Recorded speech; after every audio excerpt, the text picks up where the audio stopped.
So ito, samahan niyo ako 2 days ako duty. Ano ba tayo yan, Saturday? Kahapon ng gabi. Isang gabi pa. So Friday ng gabi, Saturday ng gabi, and today is Sunday. Dito sa Amerika. Mamayang gabi, magtatrabaho pa ako. So ngayon, it's, tinan nyo ayan it's September 24, 9:24 a.m. So Sunday, okay? So yan, pinapakita ko sa inyo na hindi talaga kung ginagawa kong habit.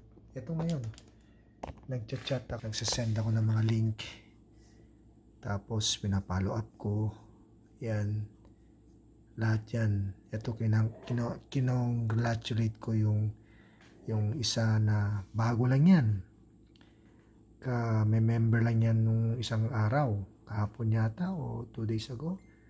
Ngayon meron na kaagad siyang meron na kaagad siyang sumali sa kanya. So kinongratulate siya. So medyo nalilito na ako pero anyway, so yan ang ginagawa ko. Okay? Yan, sinesend ko yan. Yan. Sinesend ko yan. Yan, puro yan mga send. Puro yan mga yan. Ay, sorry, hindi pa nakikita yan. Puro mga send. Yan. Lahat yan, send. Tapos ito, ano ba to? Ito, mga yan. Yan, ito. O, sinabi ko pa dyan, no? Kabatchmate ko yan eh.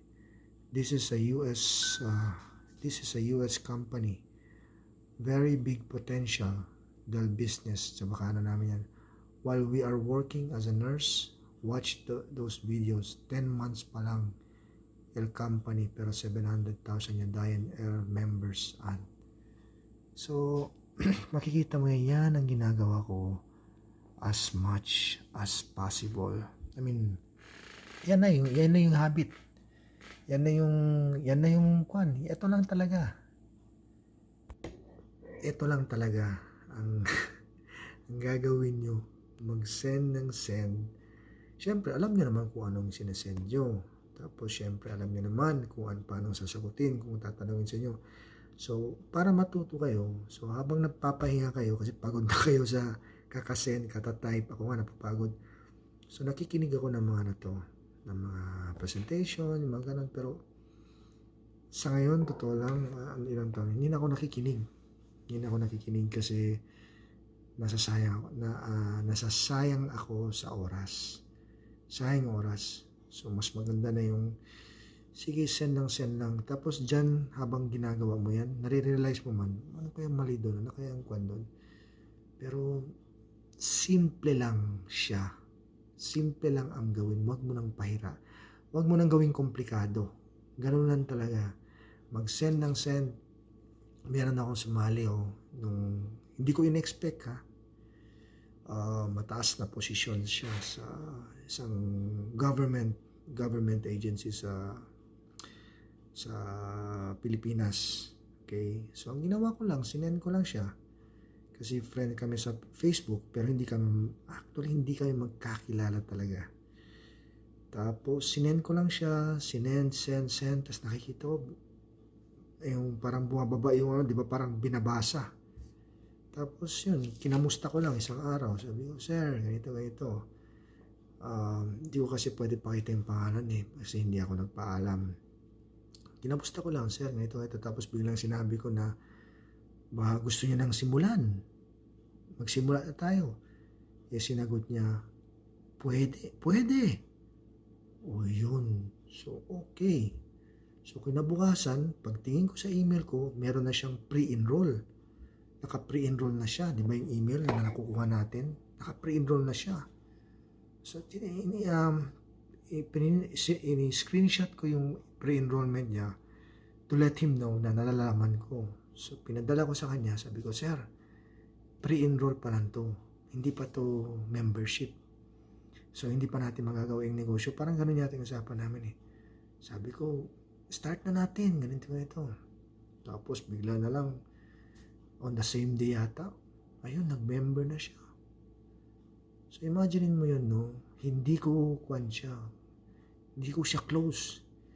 Kasi ang ginawa ko lang, siguro ba na nalaman ko lang kung anong talagang kailangan ng tao ba na para makita niya yung video.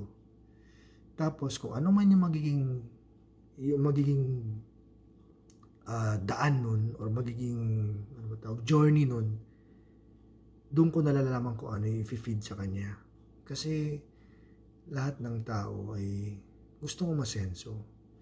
So kung ipakita mo sa kanya, kasi yun nga sabi ko mahirap talaga pumasok sa isang kumpanya na pumasok ka lang dahil libre ang ginawa sa'yo o upline mo o kaibigan mo. Hindi ka pumasok sa isang kumpanya kasi alam mo na magagawa mo. Believe ka sa kumpanya na yon, believe ka sa lahat ng bagay. And nararamdaman mo, pag sinare ko to sa ibang tao, matutuwa sila. Yun pala yung sikreto dun. So, kailangan pala, kailangan yun yung makikita ng prospects nyo. Hindi siya sumali dahil pinilit mo lang. Hindi siya sumali dahil kaibigan mo lang. Kailangan makita niya. Kasi kung kaibigan mo lang, edi sana humingi ka na lang $50. Di ba? Hindi mo pa hinati doon sa kumpanya. Sana sinabi mo lang sa kaibigan mo na, pare, pahingan mo ng $50. Gano'n lang sana. So, sinashare mo sa kanya kasi alam mo na makakatulong ka sa kanya. At the same time, mag-earn ka rin.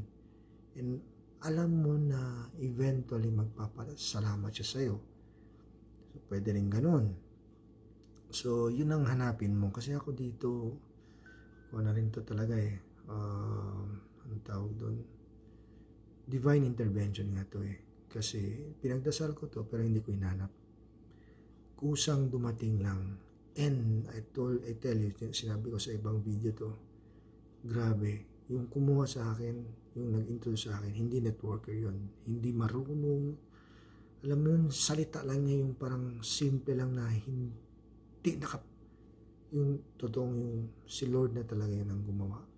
Kasi alam niya kung saan tatama sa'yo So, ganun din po kung sa inyo, ipagdasal niyo yung negosyong ito. Ipagdasal niyo na i-guide kayo kung sinong taong kausapin, anong gagawin, mararamdaman niyo yun Talaga, ewan ko lang mararamdaman mo. For example may mga tao na ine-expect ko na sasali.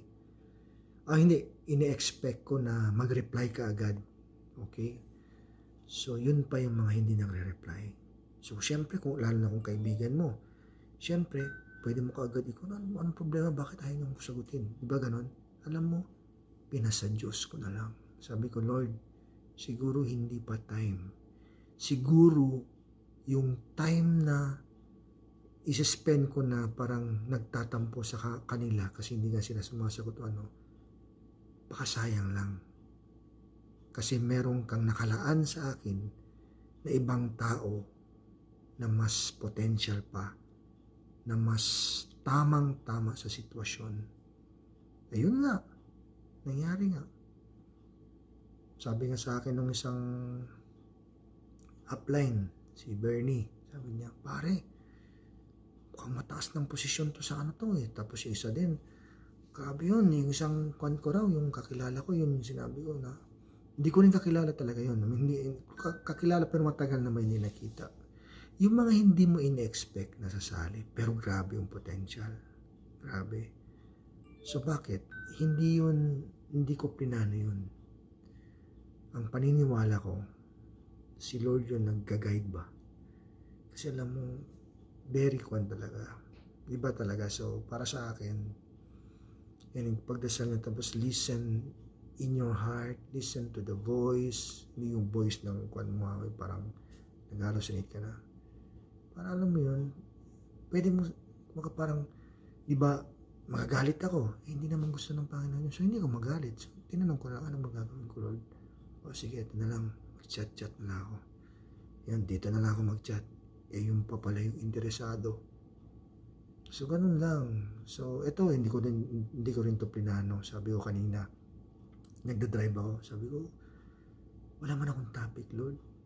Gusto ko sana na maglagay ng topic para, alam mo yun, so hindi ko siya pinipilit sa sarili ko. Inaantay ko lang kung anong ibibigay sa akin na sasabihin. Ngayon, nagchat-chat ako. Pero, kailangan sipag din. Kasi, for example, ngayon, pagdating ko dito, sabi ko, kung gagamitin ko lang utak ko, matutulog na ako. Pero, yung pinagdadasal ko, Lord, sana ang negosyong ito, lalaki, ganito, tapos masaya lahat, ganun. Ayun, habang nag-iPad ako dito, sabi ko, sige nga, mag-type ka ako, send lang ako, send. Ngayon, may good news si Bernie. Sabi niya, pare, yung downline mo, nakakuha ng may nag-member ka agad. So, alam mo yung sigla sa akin, hindi naman may sigla kagad sa akin na hindi ko in-expect. So, yun, nag-trigger na naman sa akin yun. Parang alam mo yun, alam ng Panginoon kung anong mga hot buttons mo, kung ano yung magpapagalaw sa'yo, kung ano yung magpapasigla sa'yo. Alam niya, hindi mo alam. Siya alam. So, siya magpro-provide yung mga sitwasyon na yun. Basta, para sa akin, yun ang ginagawa ko. Dadasal ako. Hindi ko sinasabi na hindi ako nagkakasala. Ako po'y tao lang nagkakasala. Pero ang sinishare ko lang, yun po yung totoo. Pinagdadasal ko talaga. Lalo kong example na, yung nga kanina, dapat kasi ang kwan ko na pag umuwi, gagawa ko ng video para hindi sayang oras kasi hindi naman ako makapag-text. And then, kung may tumatawag, prospect, makipag-usap, yun, okay lang yun. So, yun. Pero wala man. So, wala lang. So, tumawag si Mrs., kausap-usap kami habang bumabiyahe. Tapos pagdating dito, parang wala akong ginawa. Nag-breakfast kami magkasama. Tapos ito na ngayon, gumagawa na ako ng video. So, siya yung nag-ayos. Siya yung nag-ayos ng ng mga pangyayari ba. So, yun yung sa akin. Okay? Hindi ko, bahala na kayo kung paano nyo, how would you take this? Basta, sinishare ko lang kung ano po kung ano yung nangyayari sa akin, ano yung ginagawa ko, ganun ako mag-decide. So, yung mga example, yung mga hindi sumasagot, pinagpipray ko lang. Tapos minsan nga, pag magme-message ko, sabi ko, Lord, i-message ko kaya to or hindi na lang muna. Tulungan mo naman ako. Tapos biglang, alam mo yung perang meron nagsasabi sa'yo. So, yun yung kuwan ko sa magme-message ako. Tapos, ganun lang. Basta syempre ayaw niya magalit tayo, ayaw niya mag-away tayo. So, siya na bahala nun. Yun yung paniniwala ko. Depende na sa inyo. So, sa next video ulit, see you in the next video, okay? Bye-bye.